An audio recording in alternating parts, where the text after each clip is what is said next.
Hello, welcome to the Good Way podcast. I am your host, Holly, and I'm so glad that you're joining me.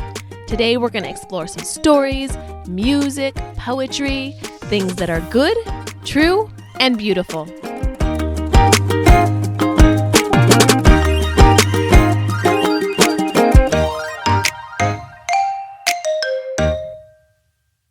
Hello, friends. Welcome back to Season 2 of the Good Way podcast. I'm so glad that you're joining me. In Season 1, we learned the Lord's Prayer. Let's recite it together. Our Father in heaven, hallowed be your name. Your kingdom come, your will be done, on earth as it is in heaven. Give us this day our daily bread, and forgive us our debts, as we also have forgiven our debtors. And lead us not into temptation, but deliver us from evil. In Season 2, we're going to learn a psalm together. I wonder if you know what a psalm is. It's a song or a poem. God's people wrote them and sang them and recited them throughout history. You can find the whole book of Psalms right near the middle of your Bible. Some of the poems are happy and they help us to rejoice, and some of them are quite sad and they help remind us that God is with us even when times are hard. The psalm I have for us today is Psalm 100, and it is a song of gratitude. Most scholars think that Moses wrote it, but we don't know for sure. Either way, it still has a lot of importance for us today. I thought this would be a good psalm to commit to memory since we're going to be approaching Thanksgiving this fall season. Psalm 100. Make a joyful noise to the Lord, all the earth. Serve the Lord with gladness. Come into his presence with singing. Know that the Lord, he is God. It is he who made us, and we are his. We are his people and the sheep of his pasture. Enter his gates with thanksgiving and his courts with praise. Give thanks to him. Bless his name. For the Lord is good. His steadfast love endures forever, and his faithfulness to all generations. I hope you'll read this psalm every day from now until our next podcast. This will help it to get stuck in your heart and your head. One thing I like to do is to print out the psalm and put it up somewhere so I see it often and am reminded of its truth. You can hop on goodwaylearningcollective.com for a printout, or you could print the words out yourself and make your own artwork to hang up in your room. That's a great way to help with memorization.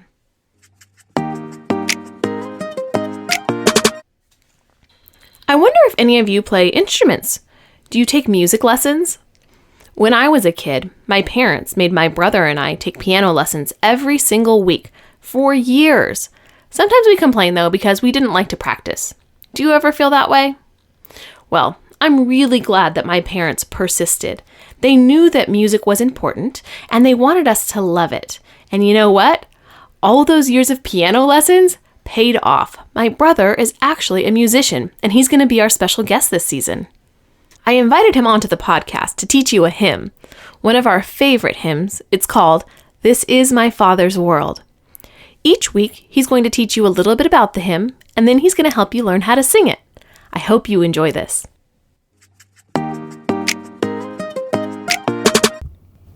Hi, everybody. My name is Jeff, and today I have the special privilege of introducing a new song to you. This is one of my favorite hymns, and it's called "This Is My Father's World." It's a great song, but before we get to it, I want to talk briefly about what a hymn is. A hymn is a song of praise. Now, you might be familiar with hymns because you sing them at your church, or maybe you've heard your parents or your grandparents sing them. Hymns are often known as old or traditional songs. Many hymns have been around for ages and ages. "This Is My Father's World" was actually written in 1901, which I know for you probably seems like a really, really, really long time ago, but actually it's kind of a younger hymn. There are much, much older hymns. But "This Is My Father's World" is a special song. I love it, and I think it goes really well with the ideas that we're thinking about right now, which is God as the creator and the creation story. God is the maker of rocks and seas and skies and flowers. And the beautiful thing about this song is we get to think about and sing about those things. One more thing before we get to the song. Just like the Lord's Prayer, we're not just looking at God as the creator, which is awesome. We get to think about him as our Father.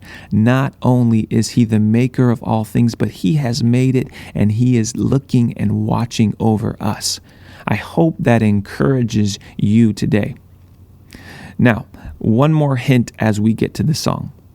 How is it that you can remember, recite, and begin to learn a new song? I have a few suggestions. Number one, first, listen to the singing parts that you really like. All right, so the melody changes and goes through different parts. Start to hear the parts that you're attracted to. The second part is think about and find the parts of the words that you really find interesting. When you hear a new song, sometimes it can be overwhelming, but as you learn it and as you begin to remember it, the first parts that stick out are the melodies that you like and the words that really connect with you. Everybody's different, but the beauty of a hymn is that it's grounded in teaching us about who God is and it celebrates who he is. So, let's sing together. Are you ready? This is my Father's world, and to my listening ears, all nature sings, and round me rings the music of the spheres. This is my Father's world. I rest me in the thought of rocks and trees, of skies and seas, his hand the wonders wrought.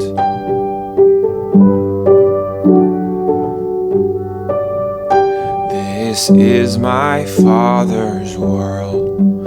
Their birds their carols raise, the morning light, the lily white, declare their Maker's praise. This is my Father's world. He shines in all that's fair. In the rustling grass I hear him pass.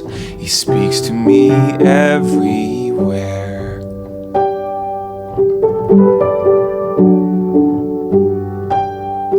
This is my Father's world.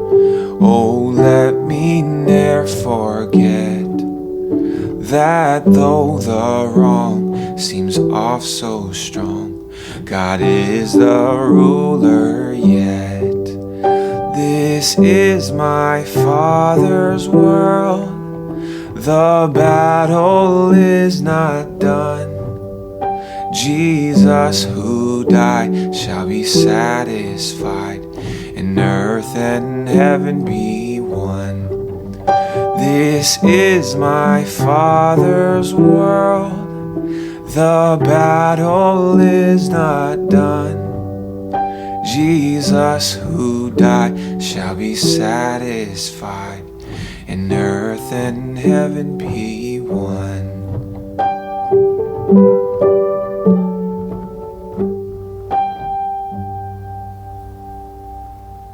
Isn't that a beautiful song? I get it stuck in my head all the time, and I love it. Listen, I'm going to put up a little mini podcast that you can access anytime you want.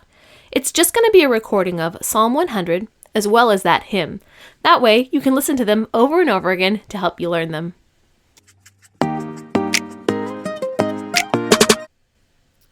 The thing I love so much about that hymn is the title. It's called This Is My Father's World. And we know that that's true. The thing is, though, people haven't always known that. But you know what they have known? They have known that there are questions in this world that need answers. And they've come up with all sorts of different stories to try to answer them. Well, in Season 2, I'm going to tell you some of those stories. This season, I'm going to look at the Greek and Roman myths. These are some wonderful stories that I love, and I hope that you enjoy them as well. This week, I want to tell you about Perseus. But before I can tell you his story, I have to go back in time a little bit. See, there was once a king named Acrisius. He had no sons, only one daughter. She was beautiful, and her name was Danae. But it did not matter to the king that his daughter was beautiful, because he only wanted a son. Well, one day, an oracle told the king that he would one day die by the hand of his grandson, the son of his daughter, Danae. He was so frightened by the oracle that he locked his daughter up in a chamber. It had no doors or windows. There was only a small opening in the roof. This way, he thought, no men would ever be able to see her and fall in love with her. Thus, he convinced himself, he wouldn't have to worry about her getting married or having a child. But Acrisius had forgotten about Zeus. The god spied down upon Danae from the sky and soon fell in love with her. She became his bride and soon gave birth to a baby. Now you can imagine the king's surprise at hearing the cries of a child from inside the chamber. He smashed through the walls, intending to kill his grandson. But when he learned that Zeus was the father of the child, he grew even more frightened and ordered Danae and her baby to be locked up into a chest and thrown into the sea. Acrisius would then be able to blame the sea god Poseidon for their doom and would escape the words of the oracle. Zeus saw all this from above and gently set the chest to ride upon a current, on a wave to the shore of a nearby island. A fisherman hauled the chest in and opened it. Now I'm sure you can imagine his great surprise when he found a beautiful woman and her child inside. Danae told the kind old fisherman her story, and he took pity on them. He led her and the baby, Perseus, to his home and cared for them as if they were his own. Many years passed, and Perseus grew into a fine and brave young man. He was proud to be the son of both a god and a mortal. Over the years, the king of the island, though, had determined to make Danae his wife. She refused, as her heart belonged only to Zeus. The king, however, was relentless in his pursuit of her. The only thing that stopped him from marrying Danae was the protection she found in her son, Perseus. Of course, the king was frustrated by the young man, so he made a plan to get rid of him once and for all. The king announced that he would marry a princess from a neighboring island, and as was the custom, all the men from the kingdom brought him wedding gifts. Perseus, however, was so poor he had nothing to give. All he could offer to the king was his service, but this was just what the scheming king had hoped for.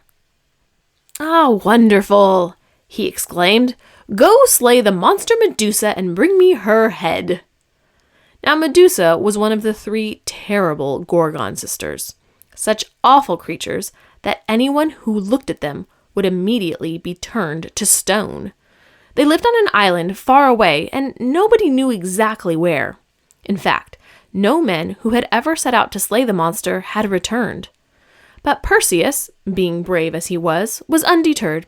He bid his mother farewell and set out in search of Medusa. He began his journey, asking everyone he met where he might find Medusa, but no one could tell him where to go. He stood at a crossroads, wondering which path to take, when suddenly Athena and Hermes appeared. Zeus had sent them to assist Perseus in his quest. They told him where to go, but they also gave him 2 gifts, knowing that he would need help if he was going to succeed in his mission. Athena lent him her shield. The metal on it shined so brightly that its reflection was as clear as a mirror. Hermes lent him his sword. It was so strong and sharp it could cut through the hardest of metal. They also instructed him that he would need 3 more magical objects, owned by the nymphs of the north. The secret of where to find these objects was guarded by the 3 Gray Sisters, who were the sisters of the Gorgons. The secret would not be easy to uncover, but Hermes, often known as a cunning trickster, would help Perseus in his task. He took Perseus under his arm and flew off into the air, carrying him to a far-off land where the sun never shone, and everything was gray and dusk. There they found the 3 Gray Sisters. Their hair was gray, their faces were gray, and they only had 1 gray eye between the 3 of them. They took turns looking through the eye. As one sister passed the eye to the other, Perseus jumped up and snatched it. "Tell me the way to the nymphs of the north, or I shall never return your eye," he exclaimed. Wanting their eye back, the 3 sisters told them the way. Again, Hermes took him under his wing, and they flew away to the north. The nymphs of the north received them kindly, and when Perseus explained his situation, they were happy to help him. They gave him 3 magical objects: First, a pair of winged sandals to carry him through the air. 2, a hat to make him invisible. And 3, a magical bag that would hold anything placed inside. He thanked the nymphs, ready to slay Medusa. Hermes showed him the way to go and bid him good luck and farewell. Perseus flew far to the west, carried by his winged sandals. When he came upon the island of the Gorgons, he did not look upon it. Instead, he looked into Athena's shining shield. Here he saw the reflections of the horrid Gorgon sisters lying on the shore. They were fast asleep, but long yellow fangs stuck out from their mouths, and their heads were covered with writhing snakes instead of hair.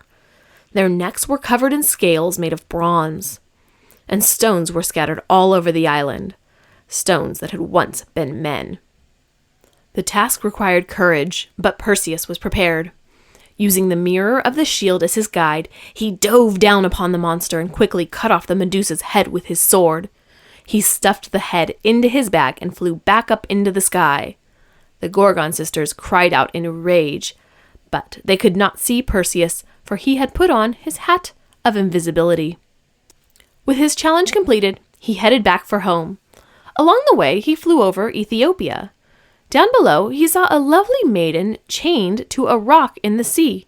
He dipped down, landing upon the rock to break the girl free. With tears streaming down her face, she warned him to leave immediately. But he refused, so she told him her story. Her name was Andromeda, the daughter of a king named Cephas and a queen named Cassiopeia. Her mother was very beautiful, but she had unwisely boasted that she was even more lovely than the goddess of the sea. This had angered Poseidon, the god of the sea, and he had sent a sea monster to terrorize the kingdom of Ethiopia. The only way to save the kingdom was for the king to sacrifice his only daughter by offering her up to the sea monster. Well, she had been engaged to be married to a prince, and she begged that prince to fight the monster to save her, but he was unwilling. In fact, he had been so frightened that he had run away. So it was that she was sent to the rock. Perseus said to her, "I will save you from the beast and make you my wife." As the words came from his mouth, the terrible sea monster emerged from the deep, opening up its huge mouth to swallow Andromeda up. Perseus jumped into the air, driving his sword into the monster's head. It cried out in rage, thrashed about, and then became still, sinking to the bottom of the sea. Perseus lifted Andromeda up off of the rock and returned her to her parents. Once the prince who had been engaged to Andromeda learned that the sea monster was dead, he returned with his army, demanding to marry the princess. Perseus knew he must save the princess from the cowardly prince, so he told Andromeda to close her eyes as he removed the hideous head of Medusa from his bag. Instantly, the prince and his men looked upon it and were turned to stone. Sadly, the king and the queen also looked upon Medusa, and they were turned to stone. But the gods took pity on them and turned them into constellations in the night sky. Then Perseus flew with Andromeda back to his home. When they finally reached the fisherman's hut, his mother was nowhere to be found. He learned that she had gone into hiding with the old fisherman. For as soon as Perseus had left on his quest, the king had tried to marry his mother. It had all been a trick. Perseus was furious and headed straight for the king's palace. He burst into the palace shouting, "Here is the head that you requested, O king!" And with that, he pulled Medusa's head out of the bag. The king and his men looked up, but as soon as they did, they were immediately turned into stone. When the people of the island learned what Perseus had done, they cheered and sang with joy. Danae came out of hiding, and the people made the kind old fisherman their new king. He threw a great wedding feast for Perseus and Andromeda. After that, Perseus returned the gifts to Athena, along with the head of the Medusa, knowing that it would be too dangerous to keep in his possession. Then he set off for Argos, believing that his grandfather would be proud of him since he had now become a hero. But the old king was still frightened of Perseus, and so he left the island. Perseus became the new king and ruled the people with wisdom and with kindness. One day, Perseus participated in an athletic competition. This was a popular thing to do all over Greece. He picked up a discus and hurled it into the air, hoping that it would travel farther than his competitors. But suddenly, the wind shifted and carried the discus into the crowd. It struck an old man in the head, and he fell down dead. The old man was Acrisius, his grandfather. The words of the oracle had come true at last. After that, Perseus decided to found a new city called Mycenae. He and Andromeda had children who became great rulers and heroes just like their parents. And when Perseus and Andromeda finally died, Zeus put them up into the night sky as constellations. Well, I wonder what you think about that story. What do you think about Perseus? How would you describe him? Can you go tell someone else about some of his adventures? I also wonder if you know what a constellation is. If you go out when it's very dark at nighttime and look up into the night sky, you can see stars. These stars can kind of be put into patterns, if you know where to look, that make different shapes in the sky. Well, there is actually a constellation called Perseus. Next to him is Andromeda. And next to them is Cassiopeia, remember her mother, and her father, Cephas. Now it's time for a poem. This is called Hurt No Living Thing by Christina Rossetti. Hurt no living thing, ladybird, nor butterfly, nor moth with dusty wing, nor cricket chirping cheerily, nor grasshopper so light of leap, nor dancing gnat, nor beetle fat, nor harmless worms that creep. What do you think about that poem? Did you enjoy it? Are you somebody who enjoys bugs and insects and arachnids? I wonder if you appreciate them a little bit more after hearing this poem. Christina Rossetti is a great poet for thinking about nature and our Father's world. I'm going to read it for you one more time. Hurt No Living Thing by Christina Rossetti. Hurt no living thing, ladybird, nor butterfly, nor moth with dusty wing, nor cricket chirping cheerily, nor grasshopper so light of leap, nor dancing gnat, nor beetle fat, nor harmless worms that creep.